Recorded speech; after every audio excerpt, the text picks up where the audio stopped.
I get to Newark in the middle of the year, Tu B'Shvat. I took a leave of absence from Yeshiva University. I go to the Chabad Yeshiva in Newark, New Jersey. And a week after I'm there, my best friend, who graduated with me TA in Baltimore, gets into a car accident.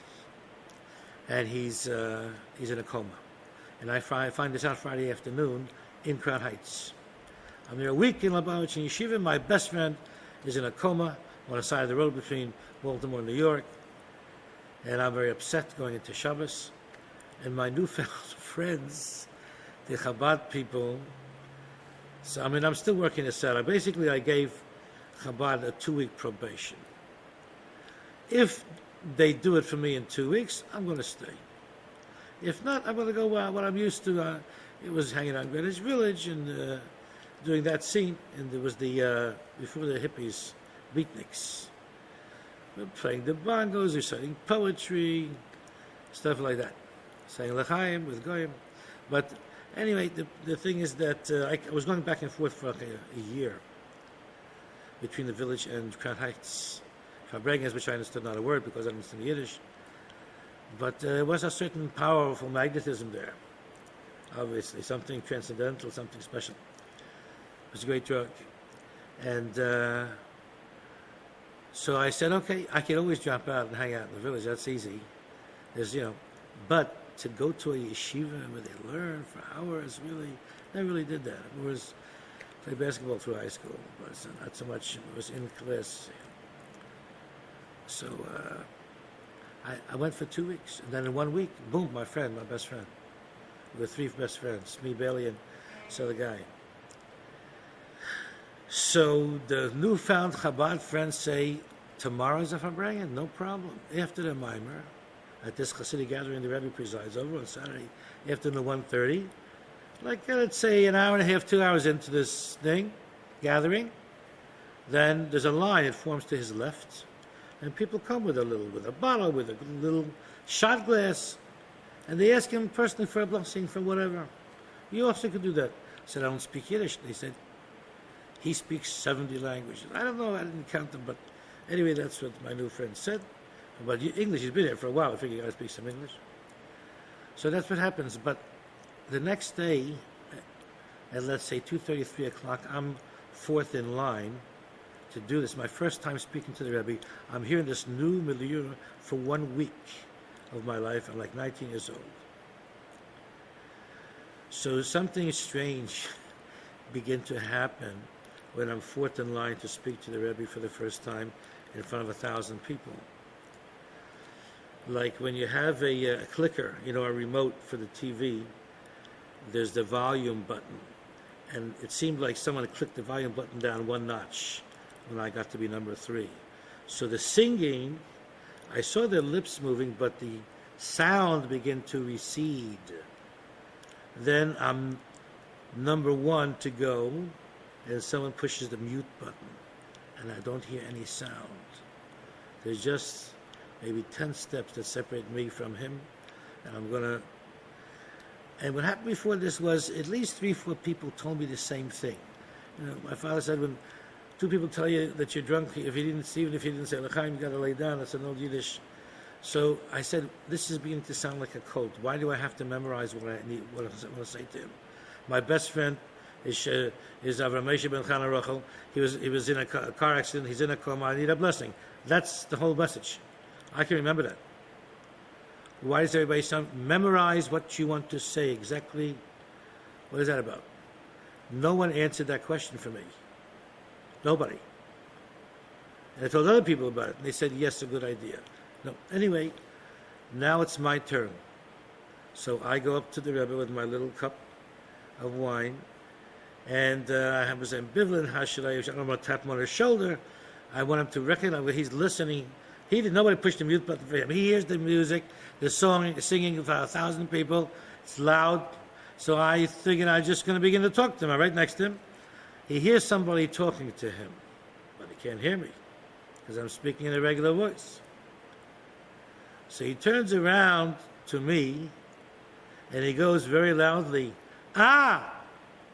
I guess that's Russian for what'd you say? And he said, that basically erased my brain.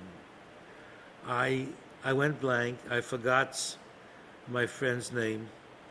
I forgot my name. I forgot what I was doing there. I'm next to the Rebbe in front of 1,000 people, and I don't know why I'm there. Now, it seemed like it took a long time, but it was milliseconds.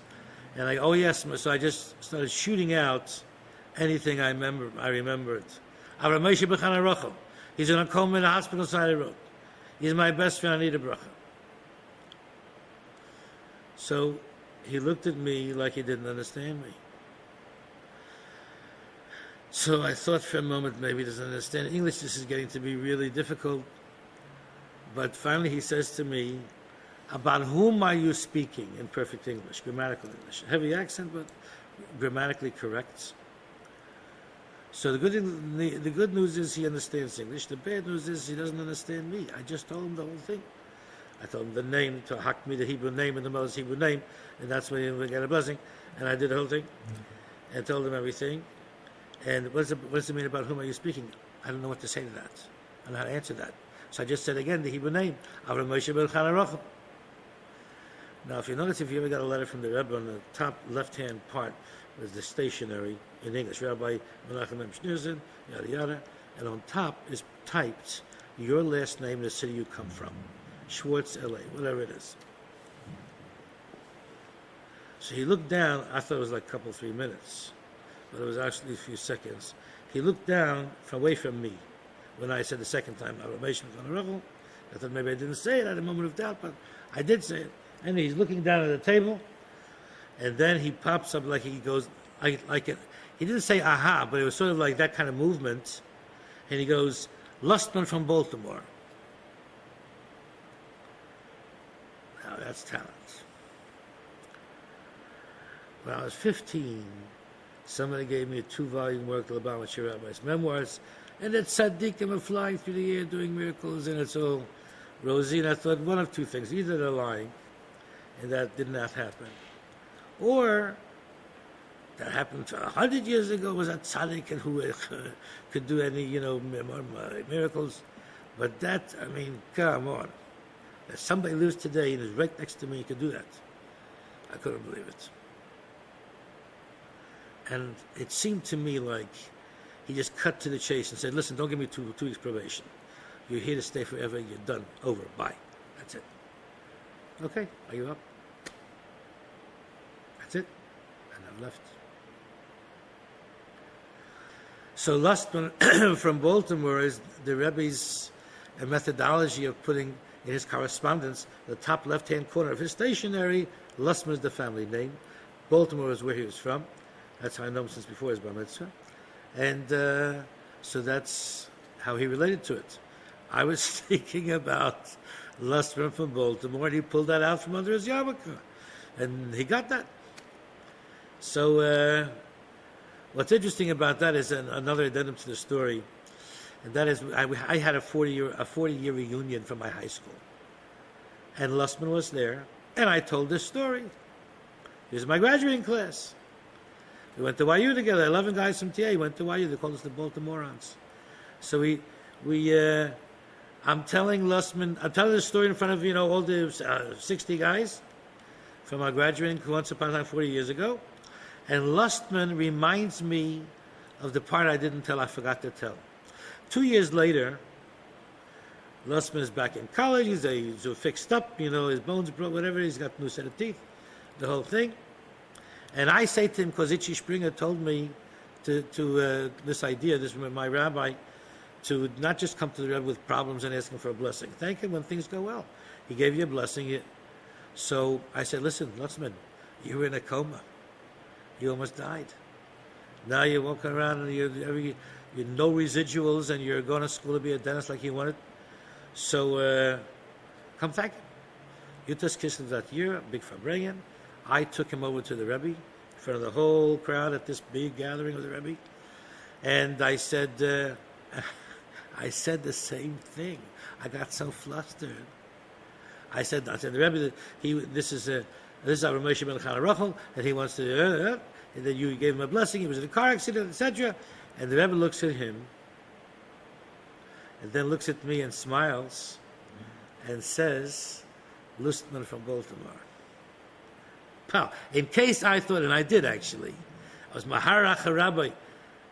Would that really happen? I mean, I don't understand this really. I mean, it's because it's beyond anything I could understand, really, or I've had experience with. So, I was thinking, I mean, did that really kind of happen? Even in my mind, once in a while, and it just gets to me again. He was on everybody's personal wavelength, which is, just more than amazing. Yeah. So that's the story of Lustman from Baltimore.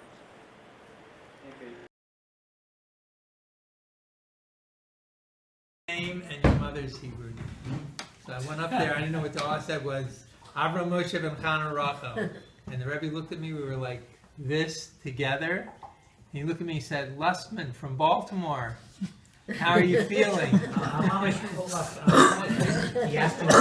asked you how you're feeling? How am I feeling? That's the first thing he asked me. How am I feeling? And then No he one heard this said, part. "You have to take a year off and learn just Limudei Kodesh for a year." The Rebbe asked Yeah, Wow. he told me that. He didn't ask. He didn't ask. He didn't ask. Mind you. And wait, and what happened when you went to learn that year? And then, so the bottom line is I finished off that year at YU, but the following year I had to have some surgery in the summer, so I figured I might as well just. The All Rebbe said, All knock it related out. to that accident? All related to the accident, and Major accident. Shlomo, actually, you were with my parents, and you said that the Rebbe said, That's right, that's right. the Rebbe said I should learn for a year. Yeah, so your father said, "You're going to be a dentist, you're not learning. What are you talking about?" Your mother said, "What do you mean the Rebbe said?" It was like you had it right in your mind. So bottom line is I took the year off, and I learned in Ner Yisrael in Baltimore for a year.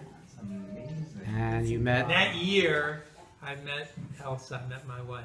Wow. That year, she was in New York. She was from Canada. She was at Stern College in New York. I was in Ner